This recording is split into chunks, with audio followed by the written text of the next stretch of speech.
So I got this friend, and he was telling me about this house that he just bought.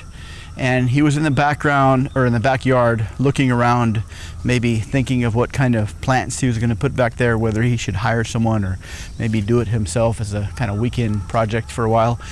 And so he starts digging around, and he finds this box.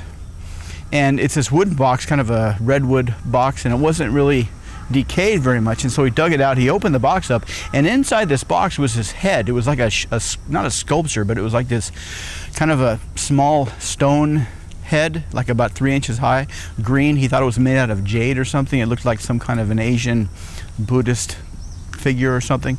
And so he thought it looked good, so he put it on the mantle of his house next to his TV, or on his entertainment center, on top of his entertainment center.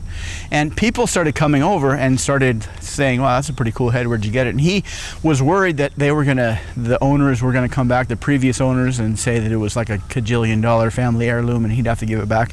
So he would always make up some stories and tell his friends that he bought it at some flea market, or he would always change his stories because he would try to blow it off as not a big deal. But then they started killing themselves. His friends that would come over, within a week of seeing this green stone head, they would kill themselves. And this guy that was standing in front of me at the post office was telling me about this time he was out hitchhiking, and these two gorgeous blondes picked him up, and he thought, holy crap, dude, I've hit the jackpot.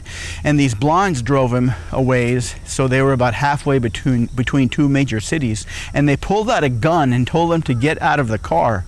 And they told him to leave his phone, strip naked, and start walking. And they marched him out maybe 3 miles from the road and just left him there. And I guess that's what these girls did. I guess they had some bad experiences in the past with men, and this was their way to get revenge. They would just pick up single male hitchhikers and make them take their clothes off and march them out into the middle of the desert. And they would take their clothes, their phones, everything, and just burn them in some kind of anonymous trash can in the middle of nowhere. And so the guy, when he realized that he had this magic head that would make people kill themselves, he started to invite his enemies over. All the people that he knew from high school that he didn't like, or he had a falling out with, he would look them up on Facebook and say, hey, let's get together, I'm sorry, everything was my fault, come on over, let me cook you dinner, knowing they would come over, see this head, and then go off and kill themselves. So if you happen to get invited over to some dude's house that used to be an enemy of yours, and you go inside of his house and you see this green head on his mantle, it's already too late, because you're going to die. Whew.